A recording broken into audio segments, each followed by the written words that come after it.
Morning, Charl. Thank you for joining us. And Yes, like you've said before, we've hounded you a while to get here. And thanks for making the time. We really appreciate it. Charl, would you please introduce yourself?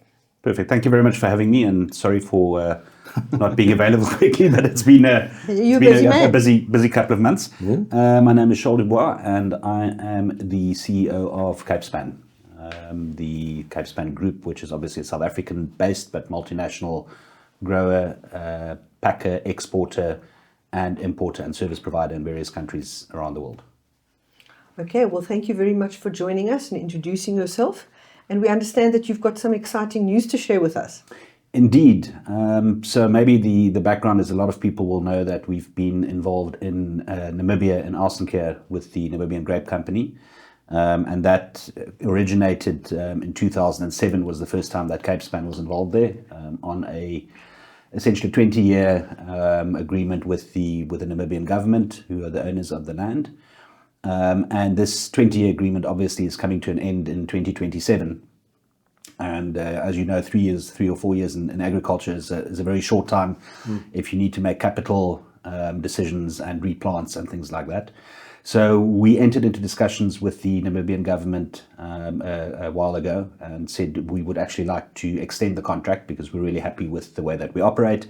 But maybe do this in a slightly different manner that we have to date, because to date it has really been a lease from Capespan's side, and we wanted to have the Namibian government and the NGC and the Namibian people really as our partners going forward in a cooperation agreement.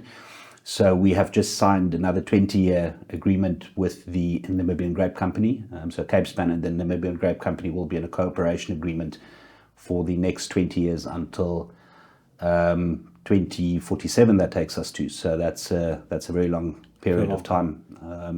And it really gives us, apart from security of tenure, it allows us to, together with our partners in the NGC, to make decisions on replants, on expanding, on modernizing some of the equipment. So for us, that's a really exciting milestone. And the NGC and our Namibian production is really important to Capespan in a whole production around the world. I mean, there are many important partners and there are many important time slots, but that for us is a really important time slot and partnership with the NGC. So how did it previously work? If you say that it's going to be now more of a partnership. So previously we basically farmed it for our own account as a lease, and going forward we've got a different mechanism in a cooperation together with the government, where the government is actually involved in the profit and loss, or the NGC rather is involved in the profit and loss of the operation going forward. So our Capespan Namibia and the Namibian Grape Company have a cooperation agreement for the next 20 years, which is a different approach. I think we've helped develop the farm over the past 20 years by planting an additional 115 hectares. We've upgraded the cold rooms. We've put up a really big pipeline and pumping stations, which are obviously very necessary. So we've spent a lot of capital from our side in the operation. The good news is that it's really allowed that operation to go from when we got involved initially, they were packing 1.4 million cartons off their hectares, and today, the previous season, we actually packed 2.4 million boxes off the same operation. So wow. It's I worked it out the other day. It's actually a 71% increase in yield. Is that because the vines became more mature? Do you planted different varieties in the meantime? So it's a combination of things. It's an interesting question. So the first thing is we renewed a lot of plantings over those years. So they had a lot of open older varieties, and as you know, a lot of the new varieties are more vigorous. And I think in terms of breeding programs, as you know, Capespan is involved and has access to all of the international breeding programs. So we've planted quite heavily there and just in alphabetical order rather than volume or importance, from Ara, Bloom, which is obviously the SNFL and IFG combination. Yes. Recently, Sunworld has given out licenses for Namibia. And we've also got the only trial block for these varieties in Namibia. So we've got a trial block where the breeders actually give us plant material. Yeah. So I think new varieties has had a big impact. on that. I think better farming operations has had a big impact. I think modernized infrastructure and equipment like a really big pipeline and dam to be able to irrigate when we need to.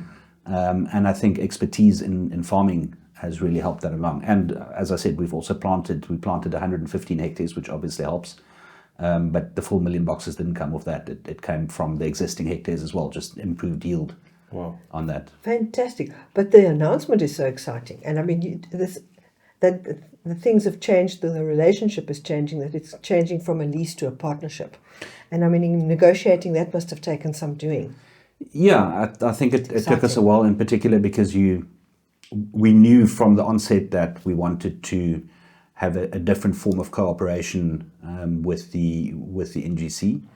But it was obviously to figure out how do we do that and who brings what into that relationship, because obviously the NGC brings the farm and they will also contribute to capital and operational expenses going forward, as we will.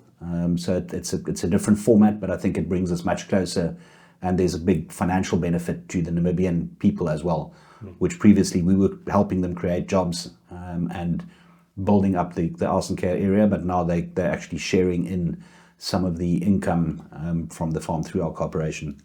And then let's face it, in negotiating with the government, it's a lot more challenging than with another commercial partner. And so, especially in an African country. Well, that was what I'm going to ask, is because we know that I've spent a little bit of time in Zimbabwe earlier this year, and there it's a difficult scenario to work around. How open is the Namibian government to work with people? That's an extremely interesting question.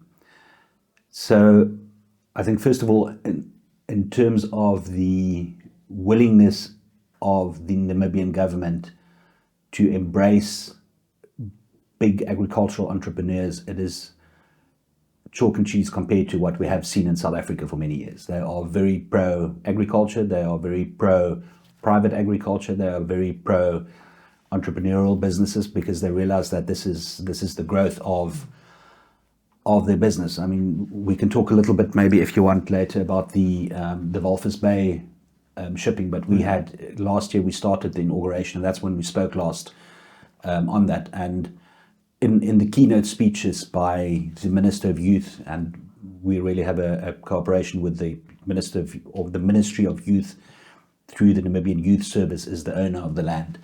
But they were very clear that they embraced and welcomed a company like Capespan to Namibia, because they realized that we bring investment, we bring expertise. In Capespan's case, we obviously bring international exposure, and we create a lot of jobs in a region where there otherwise wouldn't be jobs. So in the Karas region, where the farmers in Alsenkirk, we estimate that just about 12,000 people are employed during a period of a year by the table grape industry. And if you look at that, if it wasn't for table grapes in that area, best case you would maybe have stock farming with I doubt whether you would have 100 jobs. Because there's nothing growing there.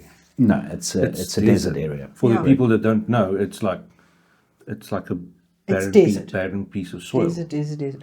But where I was going to with my question earlier, and you've kind of just elaborated on that, is your track record, Capespan's track record of doing the things that you explained that you've done, must have created quite a lot of goodwill with the government. So it must have helped that you had that track record in negotiating with government and the government attitude that you just outlined.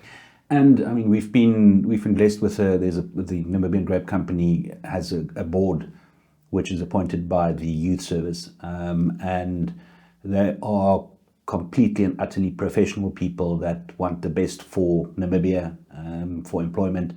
So it was actually it was not as difficult a negotiation, I think, as you may have had even with a commercial grower in that. Okay. Because I think from early on it was clear we wanted the same thing. It was simply, how do you achieve this because government obviously has certain limitations on what they can and cannot do in terms of how they cooperate with private enterprises, and for us also the certain limitations on how you can cooperate. It's not in the same form a partnership or a joint venture that you would have set up with maybe with a commercial entity, simply because there are certain restrictions from government side on how they can cooperate. They obviously can't go into a partnership or a joint venture with a private entity, and that's why it's a cooperation agreement between us and the government.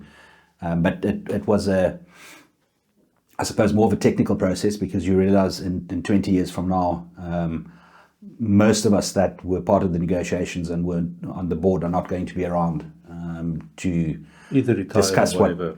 Yeah, but I mean, by then,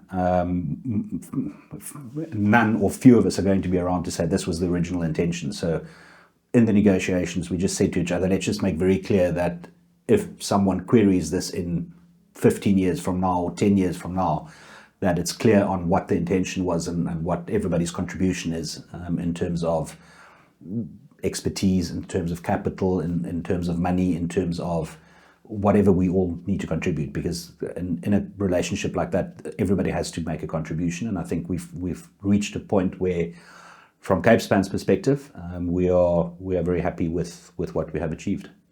You certainly should be. And you spoke about where you started with them and what you've done to now. 20 years is a long time. There must be quite some amazing plans for the future. But I've got a question that ties into that. For Do you want to ask? Go for it. Because maybe you can add. We don't know who's going to be listening to this.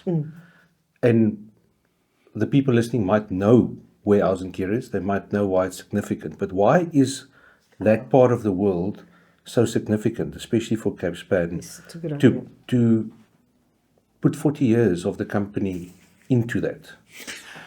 So I think maybe if I may go back 2 steps just to explain a little bit why it's important to Capespan, and we can talk about the Namibian industry in general as well. But Capespan obviously was the single channel, the Cities Fruit Board and the Citrus Exchange really that exported fruit from South Africa from inception. And we've had the Cape brand since 1966. It was launched for the first time as a standalone brand. And during the years, in particular when the industry was regulated, Capespan, or the Cities Fruit Board and Outspan really, were the marketing agencies for all South African fruit in a very similar fashion to what Zespri today does for kiwis out of New Zealand. And that meant that there were marketing officers in the different countries that took care of the marketing of fruit, and 100% of South African fruit went through this channel, both as an exporter in South Africa as well as the importers on the other side. Obviously, the industry was deregulated in 1997, and that changed a lot of things. So today there are many exporting companies from South Africa. There are many growers, there are many exporters, there are a number of grower exporters. But for us as Capespan, and at that point, really the Cape and Outspan were combined, which is why it's called Capespan today. But today it's a privately owned company. But we still have some of the marketing offices around the globe. And what has happened over time is that many of these marketing offices do not concentrate only on South African fruit anymore. We do a significant volume of fruit from other countries into these same markets. So if we take the typically table grape calendar, and for us it's quite similar on other fruit types as well, but seeing as this is a table grape conversation, we are not that involved with Northern Hemisphere production, but we're very involved with what they call either overseas or the Southern Hemisphere production. So there are a number of our large retail customers who we normally say we start the import, if we take our operations in the US or Canada, or in Belgium or Germany, they typically start the import calendar from Brazilian production. So we've got Brazil, and we are actually busy, running towards the end almost of Brazil. Then that calendar, if you take the international table grape calendar, Brazil is followed up by Peru, and then traditionally it was followed up by South Africa, and then we move over to India, and then we move over to Egypt. Namibia sits in that window very similar to Peru, so the later part of the Peruvian production. And for us, that's a key point, because that is where the Northern Hemisphere production starts running out. And there are no more grapes from places like Greece or Spain or Italy available, so they have to start importing. Peru is in the mix, but Peru has a very strong local market, so they don't necessarily export huge volumes internationally. Peru is in that window, but Peru has a huge focus in particular on the US and Canada, which means where South Africa's natural market sits, or Southern Africa I should say, is mainly still almost 80% of our table grapes as an industry are exported to Europe and the UK. And Peru is not really focused on that market, which means we are in a very good position to supply our retail customers out of that Namibian window before we start in the later part in the Orange River, Willifants, Limpopo, Berg and Hicks. So it's a key production area. Namibia produces about 9 million boxes of table grapes. So it's about half the size of the Orange River or half the size of the Hicks. But it's for us and half the size of the Berg, the way things are developing at the moment. But for us, it's a really important window where we've got 2 to 2.5 million cartons of grapes in a key window, which means for us that's a lot of our Southern African supply of retail can really start from that area. And it ties in really well with our own, because Capespan also owns 5 table grape farms on the Orange River. So it ties in with our own production. And then we've got a number of grower partners in the later area, so the Willifants, Berg and Hicks. And it's a really good part of our total grape production in a year. So back in the when you guys were starting to think about establishing Ausenkier, I presume you guys could have expanded in the Hicks or expanded in the Berg. Yes, it falls in that window, and please correct me if I'm wrong. Back then there wasn't anything. It was, so we didn't establish Ausenkier. Ausenkier was a really a desert farm, and some other people established table grapes there. But the first table grape exports from Namibia took place in 2000. And we became involved in 2007 with the NGC. There had been some other people involved prior to that, but our involvement there stems from 2007. I think I just wanted to say that your summary of the whole table grape production was excellent and very succinct. But there's also something I wanted to ask you. And traditionally, they always said that trying to get grapes into the UK and European market prior to Christmas was that there was always the rush to try and do that. And Namibia manages that quite adequately because the production start well in advance of that. It's very early. It's very similar to Limpopo production. Most years, either the same week, maybe a week later. Typically, we start there in week 45, 46. It looks like this year it will be again, which is quite a bit earlier than the Orange River. It's a very high quality production area because, as we said, it's a desert that you're only irrigating. So we don't have a rain risk or hail or anything like that. Yeah, touching lots of wood. Yes. We had 2 years ago. We had the first time ever recorded rain in the Ausenkier area, and we lost a significant volume of fruit. We lost almost 10% of the crop. Wow. So never is a very long time, but normally that should not be a risk. Yes. So it's a really good quality, and I think maybe we can later, when we touch on the Walvis Bay shipping, that is why it is so important for us not to have logistical delays, because it is really it's a good early production area that needs to fill shelves of retail customers quickly, and any delay that you've got there is just disastrously expensive for everybody. Also, about where it's situated in the desert, you've got a much lower pest risk than what any of the other production areas has got. Yeah, there's lower pest risk, there's lower disease risk, so it's a really good growing area. And you will remember that a few years ago we had it was in 2015, I believe, if I remember correctly, where Peru, the American and US market was flooded with table grapes, and Peru was forced to go into Europe, which was a disaster for everybody concerned.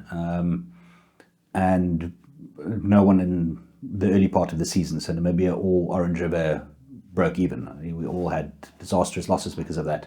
And the year after that, the Namibian Grape Growers Association invited me to the block competition to come and talk about what threat Peru was to Namibia.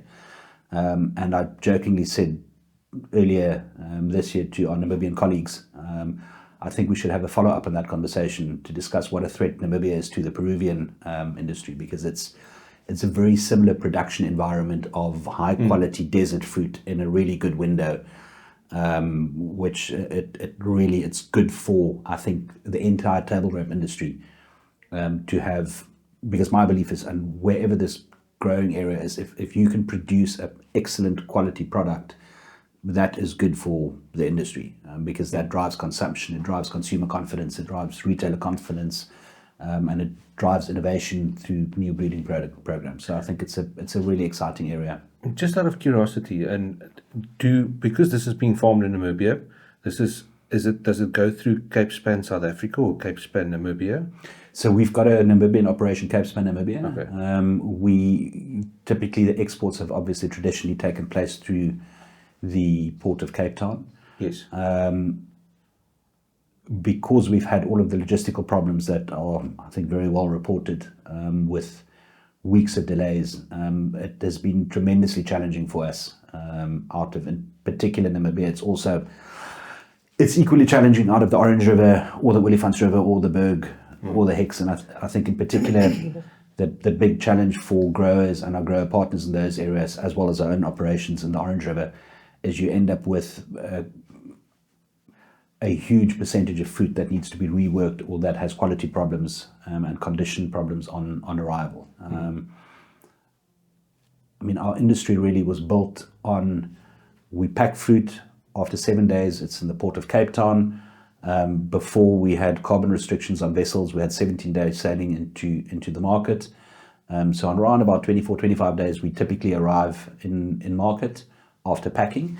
And then most of our retailers expect at least 10-day shelf life in DC and in store. So typically we'd sit with a scenario where you've got 35 days shelf life from packing until that product needs to be sold by date on shelf. Now, the moment we sit with a 10 to 14-day delay in the port of Cape Town, we start arriving, and SATI released some figures on the previous season. People were arriving on 40 days, 45 days after harvest. So you arrive with extremely limited shelf life already, which is obviously a huge problem. And for us, the challenge in Namibia in particular, as Louise pointed out earlier, is we're the first bit of the South African production together with Limpopo. So the moment we are delayed by 7 days or 14 days, you see retailers that have bargained on having South African product on shelf with no Northern Hemisphere supply around anymore. But also the plus side to that is you are before the major rush from all the other growers. Yes, but that's what I'm saying. If we get delayed in the port of Cape Town for 14 days, it doesn't help you early, because everybody is by that time. Then they're catching up behind you, and then all the ships arrive at the same time with massive volumes. So it's not a good thing. So that's why last year we started the shipping of table grapes out of Walvis Bay. That was really brought around by the desperation of not wanting to be delayed in the port of Cape Town. But also MSC brought in a new service into Walvis Bay last year for the first time, particularly for the table grape season, which is a very exciting first. So in total, we shipped, the industry figures say 600 and something containers out of Walvis Bay, of which Capespan did almost half. And this year, last year they had 4 vessels. This year, in a very exciting development, you may have seen the press release from MSC, is they've got a weekly sailing out of Walvis Bay, which we have committed to. So we will significantly increase our volumes, both as Capespan and I believe the Namibian industry as well. My estimation is we will probably double the number of containers out of the port of Walvis Bay that will not come to Cape Town. And that simply is to arrive in time to make commitments to our customers and to have the improved quality, because Walvis Bay is 5 days shorter on shipping than Cape Town is. Plus, so 5 days shorter, that's already a plus, and the delay? None. We have not experienced any delays in Namibia. So I think we will arrive probably in the region of 10 days sooner out of Walvis Bay into market than we would in the port of Cape Town, and worst case more than that, which I'm not hoping for, because that will have a disastrous impact for a lot of people. So I do know that last year there was a discussion that it is quite a bit more expensive to ship it out of Walvis Bay than South Africa. But on the upside is that you don't have the risk of Correct. getting your fruit out late, so that extra expense that you pay outweighs the possibility of maybe losing a container due to quality or whatever the story is. Correct. So you wouldn't believe it, but trucking from Arsenker to Walvis Bay is actually further than Yes. trucking. Yes. I went to look on the map. And the main reason for that is there are shorter routes, but then you're on gravel roads, which isn't good for food quality. So we have to drive via Windhoek, and it's really the shipping is much of a muchness. The logistical cost is much of a muchness. It's just additional kilometers on a truck that is driving that cost. But as you say, we take it into our cost chain.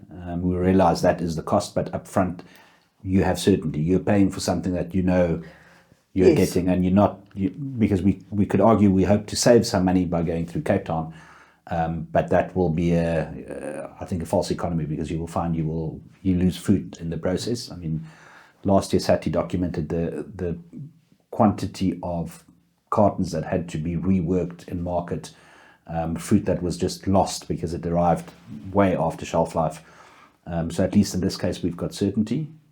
And the other thing that we also realize is that with being involved in Namibia, being invested in Namibia, working together with the Namibian government and people, it's also the right thing to do for Namibia, because we need to help them grow, not just through jobs, but it's also to create other jobs. It's to create jobs in the port.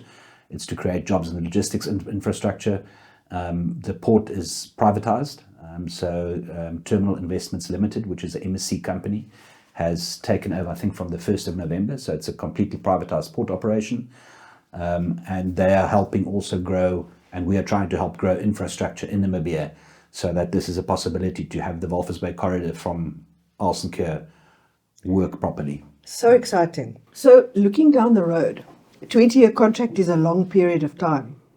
You guys must be quite excited about what the opportunities for the future hold, for the development of the production unit. What are you guys looking at? I think there are two conversations probably. The one is the expansion of the production unit. So we are pretty much full on the hectares on the farm owned by the Namibian Grape Company. So we don't have much opportunity to expand on the land that we have. Obviously, we still have some old varieties. We still have some Thompson on the farm, some open varieties that need replacing. So it's really exciting that the international leading breeding programs are all now involved in Namibia. We've planted across the board. We've planted a lot of Ara varieties, which are doing really well for us. We've planted a lot of the IFG varieties, the SNFL varieties, which are now in the Bloom breeding program. And recently, Sunworld also announced that they would open planting material into Namibia. So we are very excited that we'll be planting some of the Sunworld varieties in Namibia for the first time. So there wasn't any up until now? Oh, okay. No, there's an international UPOF convention which has to do with the protection of property rights, or intellectual property rights rather, globally, and Namibia is not a signatory to that. So, in particular for Sunworld, it was an area of concern. Our position has always been that UPOF is not going to protect you. The partners that you choose or don't choose will protect you, because, quite frankly, if we wanted to, us or anyone else wanted to steal someone's plant material, it would not be UPOF that's stopping us from doing it. It's the partnership that we have and the way that we operate in terms of ethics and morals that stop us from doing that. So we're very, very pleased that we now have all the breeding programs accessible there. I think it's fantastic, and you've got that nice spread of varieties, so and which also just spreads your risk a bit. So, I mean, we now start just right in the beginning with Ara 13, which is doing really well for us in Namibia. We've got a lot of Sweet Celebration. We've got a lot of Sweet Globe. We have some Ivory, and then we are planning on planting later varieties, probably something like Autumn Crisp, so it will give you the full season with new varieties out of the different breeding programs. So it really gives us a brilliant, I think, total package. So that's the first thing that we certainly intend doing. And now that we know we've got a set 20-year contract, because our concern has always been to put capital into something, but you only have 5 years to farm it is Indeed. complicated. We now know we have the full 20 years to farm it out. There are some improvements that we've spent significant money on cold room infrastructure, but there's something that we could do there. Yeah. Because that obviously has a direct correlation to quality and food condition on arrival. Especially because where it's situated. Yeah. And sorry, Dewald, I think the other thing that's very exciting is the Namibian government sees agriculture as a driver for job creation in Namibia. Along the Orange River, water obviously is the big question mark. We had a few years ago in the big drought, the river actually came, to all of our horror, to a standstill for a few days. But then once the dams upstream were opened, we had water again. There's an agreement between the South African government and the Namibian government on how much water we can extract on both sides. In Namibia, there still is some potential for further development in terms of water, whereas along most of the Orange River, there are no new water rights being given out. And the Namibian government is also planning on a new dam just upstream from Alsenkirchen, close to Fjordstrift. It will take time for that dam to come. In the Orange River. Correct. Oh, wow. Oh. That's a longer term project, but it's a project that is coming. And I think that will have a huge impact on that whole area in terms of access to water, because that really is the big thing. Because there's quite a big stretch of almost, I want to call it no man's land, with no development where dam could fit in. Yeah, and they upstream from that, there's a gorge that they can dam effectively. I can't remember the cubic liters, but it's a significant development that they're planning way down the road. Interesting. There's a lot of water that flows in the sea when the river's in flood. Yeah, Yes. correct. And then, but also Namibia and the Namibian government, through various entities, are also looking at different other areas in Namibia where there is water. Shall I close that for you? No, don't worry. It's okay. So the other areas as well where the government is looking at further developments. I know that they've got developments up at the Nalta Dam. There's a lot of talk about citrus developments potentially up north. So I think there obviously are blueberries already right up north in Tet. And the government is actively looking at opportunities for that. So I think agriculture and in particular fruit, trees, vineyards, plantations going up. In addition to, I should also mention, there are already dates there as well. I think there are a lot of exciting things happening. So I've got two questions. One is to do with the logistics. So how big logistic footprint did Namibia have in terms of reefer containers, or do all that stuff have to come from South Africa? So interestingly enough, the reefer containers are brought in by the shipping lines. So MSC pre-positions a number of reefers, so that is sorted out. There are a lot of Namibian transporters, Namibian transport companies, with a lot of trucks, so that side of it is covered. The one challenge that we have had to date in Namibia is that they do not have enough gensets to cool the containers. At port. So the genset goes onto the truck, Yes. it goes under the truck, Correct, and that yes. supplies power to the container so that it can run. Because for us, from the farm to port is about an 18-hour round trip. Well, not round trip, one way. Yes.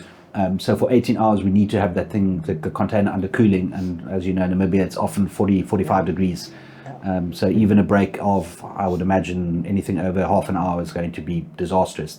Now, Namibia does transport some frozen, and they've got frozen cold stores in Walvis Bay, and they do a lot of fish and meat. Yes. But typically those containers are cooled down to minus 20 degrees, and then they can truck them without a genset. Are those big cold store rooms, or is it containers that's standing there? Cold store rooms, they're frozen rooms. Yes. But also what they typically do is they, for instance, if they go from Luderitz to Walvis Bay, which they do at times where Luderitz, they do the fishing and then they want to ship for export out of Walvis, they cool that container to minus 20 degrees and then they can run it without a genset for 18 hours. Yes. And I think it is something like it picks up 1 degree for every 24 hours without cooling. So for them, it's a non-event. It goes from minus 20 to minus 19.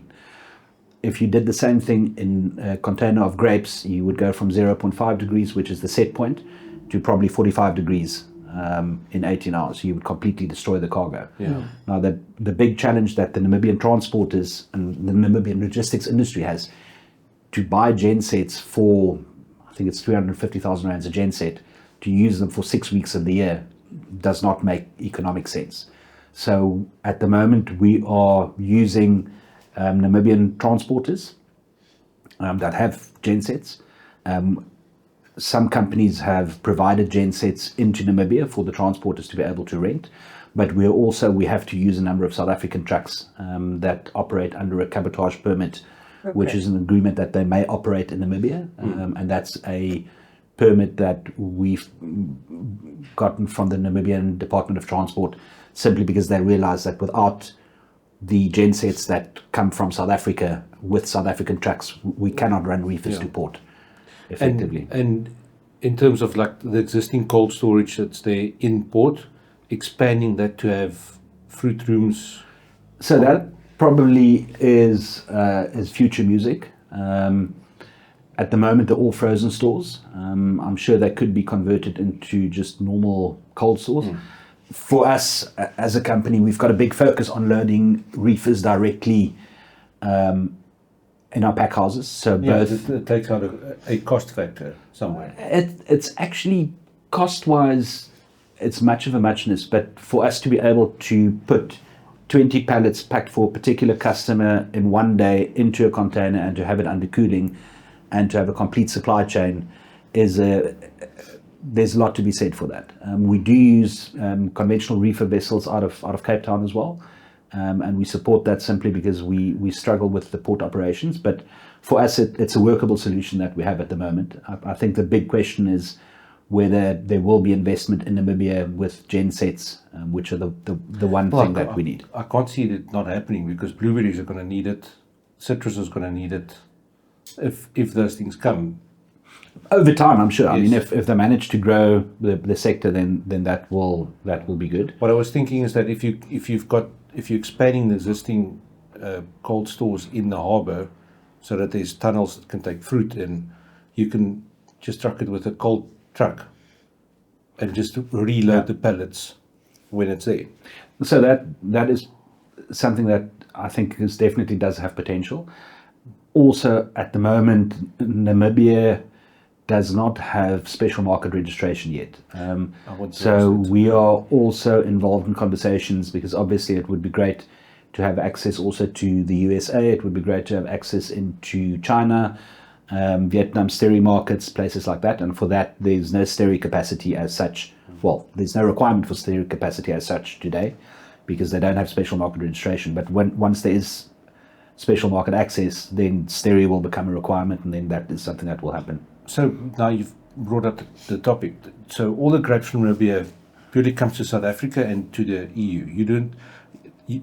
Those grapes can't be imported into South Africa and then South Africa supplying a special market again, or no? Oh, okay. No. So we bring them in under bond if they go through South Africa, and you've got to keep them in a separate truck, in a separate cold store. If it's in a conventional vessel, in a separate deck. You're not allowed to mix them up for phytosanitary reasons. Yes. I want to ask you a question about labour and about what you spoke about, what your operation means for jobs.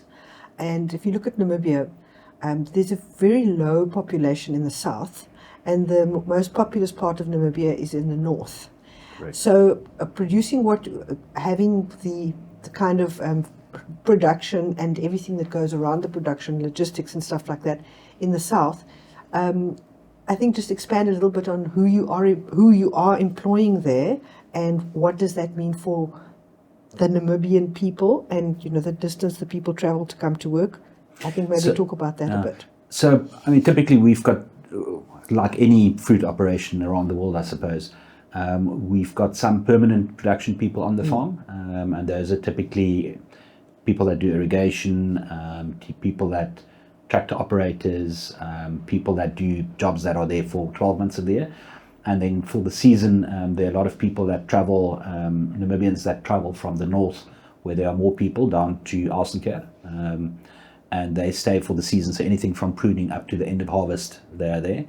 We're very fortunate that we've got a large contingent of the same people returning year after year after year in our operations, which means you don't have to retrain people. A very large percentage of the people in the pack houses are women, so they are a large part of the employment, and they travel to Arsencare every year because they want to have these jobs, because often they're not formally employed for a large part of the rest of the year. We obviously they live in the Arsencare settlement. They don't stay on the farm, and we have, I think, 2 buses that bring people in from where they stay every day, and then we take them back home. We've helped with additional water and sanitation in Arsencare.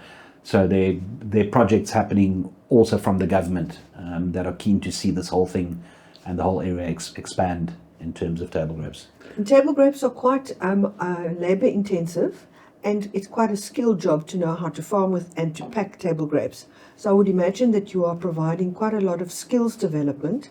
I mean, other than job security, also play a lot of skills development, and that people are learning a diverse range of skills in the process. Yeah. So that is part of our undertaking also to the Namibian government and the NGC, that we train people up. We've got our the general manager and MD at the NGC, Gideon Guyamo, started under correction, I think almost 20 years ago on the farm, as someone that came into the farm at the beginning, and he's really worked himself up to be the guy in charge there. And we've got the farm is divided into 4 phases because it's too big to just manage as one unit. It's almost 500 hectares. So we've split it up into 4, and the 4 managers there are also people that have been with the farm for many, many, many years. The supervisors, a lot of people have been with that operation since we've been involved with it, at least. And they live there? The permanent people live there, yes. Okay. So looking at this, and what you said that Namibia is hoping to expand more in the fresh produce industry, is Capespan looking at expanding their fruit basket in Namibia?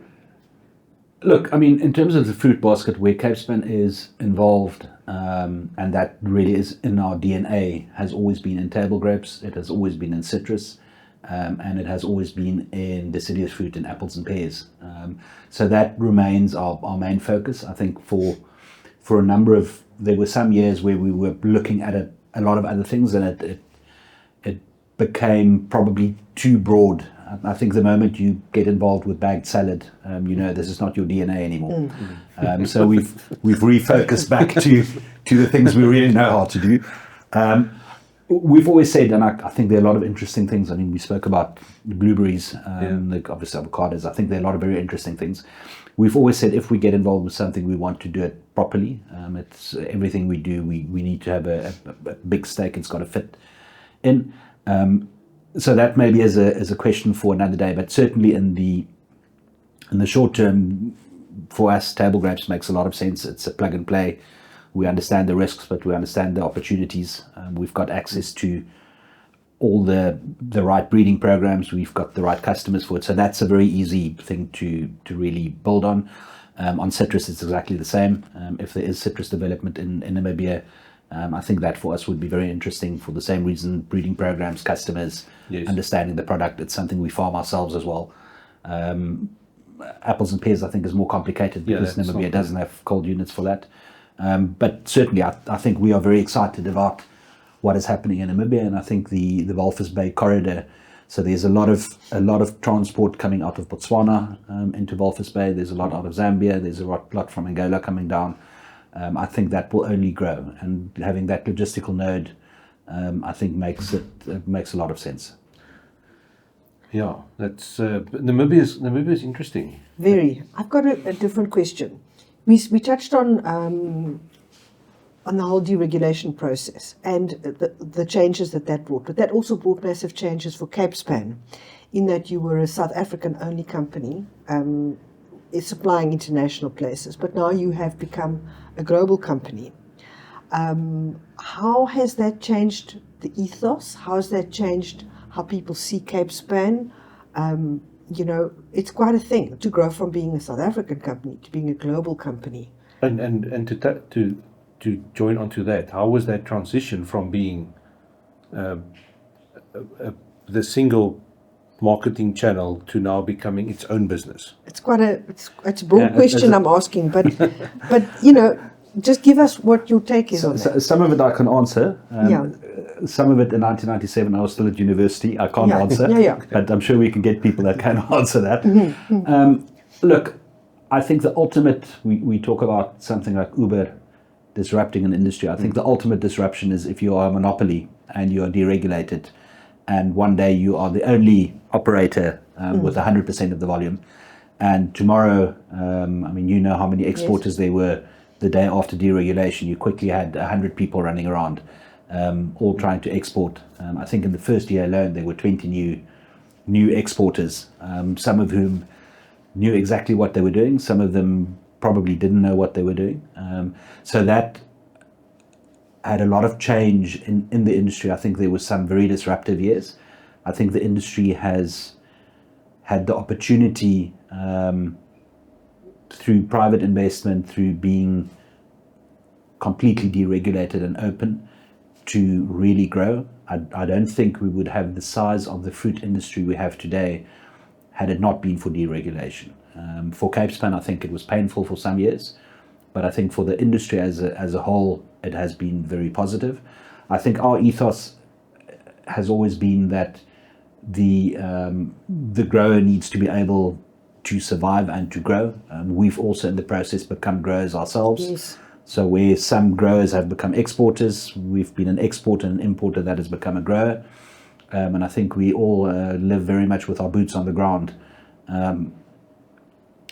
both in South Africa and in the rest of the world. And I think having a global basket is really it's a fantastic offering to have. And if you think about companies in the world that are set up the way Capespan is, that have big own production. Sorry, do you have own production anywhere else in the world? No, we only have in Namibia and South Africa. Okay. So we farm ourselves close to 1,000 hectares of fruit. We have a significant export operation out of South Africa, and we've got a significant import operation globally. So if you make a list of companies in the world of fruit that are set up in that manner, it's a very short list. And in South Africa, it's an even shorter list. And we are the only South African company, originally South African company, that is set up that way. There are some multinationals that have a presence in South Africa as well. But the list of multinational, completely vertically integrated food companies in the world it's a very short list. Yeah. Somebody that comes to mind is somebody like Westphalia.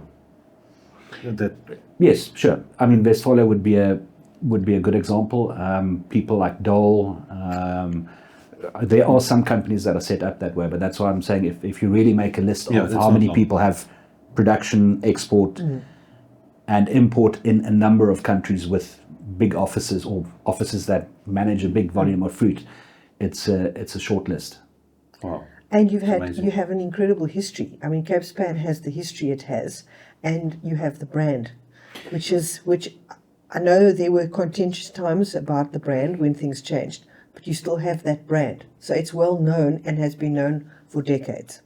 I think both the Cape and Artspan brands are iconic South African fruit brands.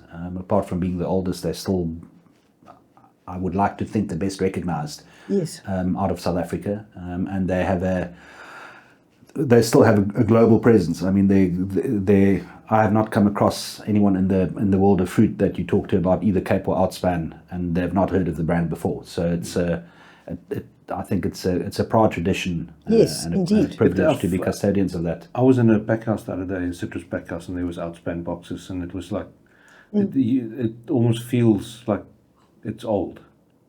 Because it's so old and established. Yeah. Okay, so I think we've is there anything else you'd like to add?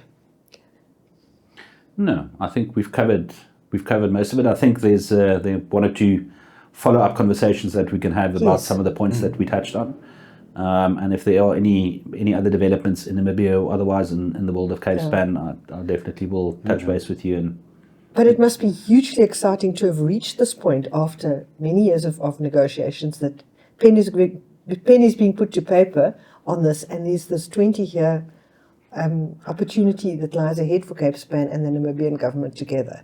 So well done on that. Congratulations. And everything that you guys have done and Yes. is going to do. And let's wish you the best of success with that. It's very exciting.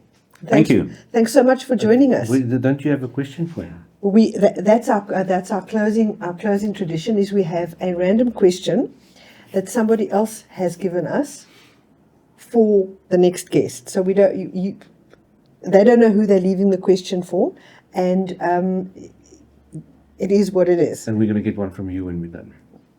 Okay, now it's your turn to find one.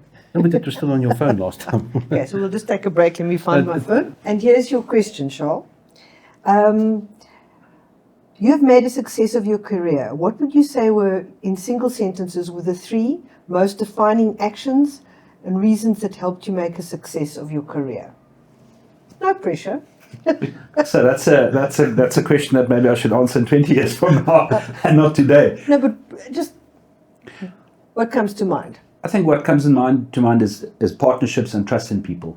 I think for us as the ethos really of Capespan is partnerships with our growers, partnerships with our customers, realizing that they've put a huge amount of trust in us, because we really control.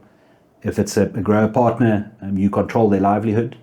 If it's a customer, you control their livelihood, and that it's a huge responsibility and a trust that people are putting in you, and also having that same trust in your partners and choosing partners that you can trust and that work in the same way. I think that has always been, it's my belief that is the way business should work, and I think that's the belief that we have within Capespan on how business should work.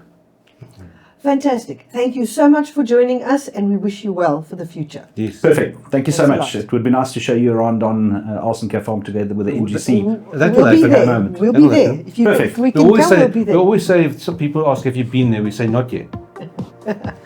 Thank you so much. Thank you. And that's it.